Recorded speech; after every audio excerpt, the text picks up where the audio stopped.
In my time at Columbus Public Schools, Binns and Eakin Elementary, and Ann Simpson Davis Middle School in Dublin, I experienced two starkly different learning environments. While most aspects of these schools were different, both places varied greatly in the areas of teaching methodologies and student identity. Mr. Satterfield taught at Binns and Eakin Elementary. These schools were in an urban setting with low-income families. For many of these students, English was not their first language, and in some instances, students did not speak any English at all. Outside of Eakin, there was an apartment complex that many families of the children lived in. A large population of these were Somali families that would often come and go, leaving students subject to moving at moment's notice. This type of thing was significantly more mild at Binns, but they were still affected by other cultural differences, and this affected their overall classroom behavior, which was not always excellent. Mr. Satterfield was a Capital graduate and utilized both the Orff and Kodai methodologies to teach his students. He thoroughly covered concepts of music reading, performance, and notation. By the first grade, students were already on their way to notating music with solfa and rhythm syllables, and by the time these students reached the 5th grade, they were working on note names and notating music in that formal context.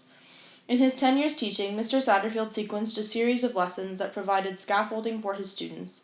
I witnessed him using the gradual release of responsibility model to allow the exchange from teacher responsibility with focused instruction to transition seamlessly to the independent student learning.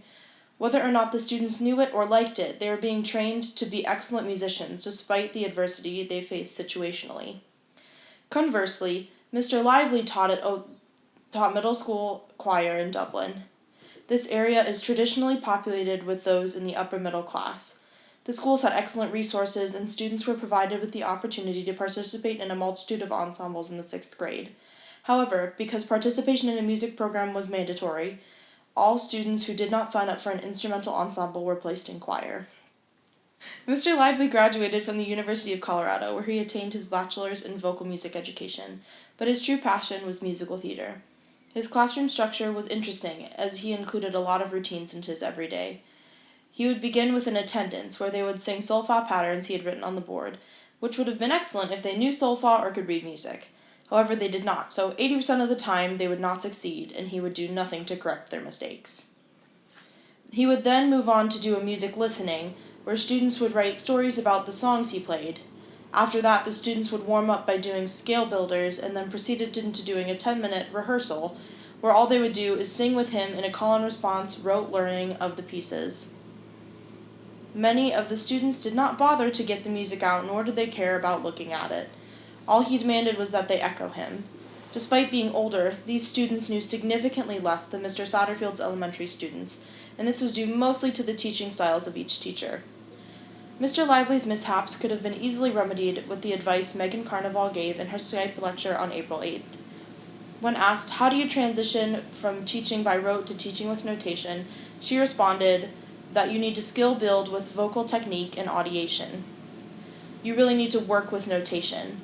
For example, if the students can sing something, then you say, "You can sing this," and present them with the notation for it, and say, "This is what it looks like on the page." That way they're able to create those connections between what they can do and what they could do.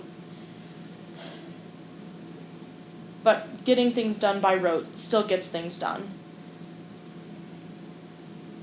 It's very obvious to me that these educators had very different situations.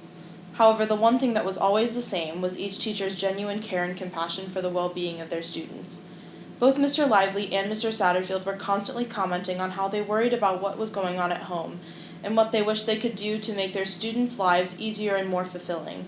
Both of these educators strived to be role models for their students, and regardless of their teaching or classroom management style, they succeeded in enriching the lives of their students and instilling good morality, work ethic, and a bit of sensitivity into each and every child. Perhaps this is the most valuable lesson I got out of my time in the classroom, that at the end of the day, what is the most important is not that all of your students can sing pentatonic melodies coupled with Kerwin hand signs. Rather, it's that each child understands that they have someone in their life that is on their team, someone who cares about them and wants to make them better and believes in them.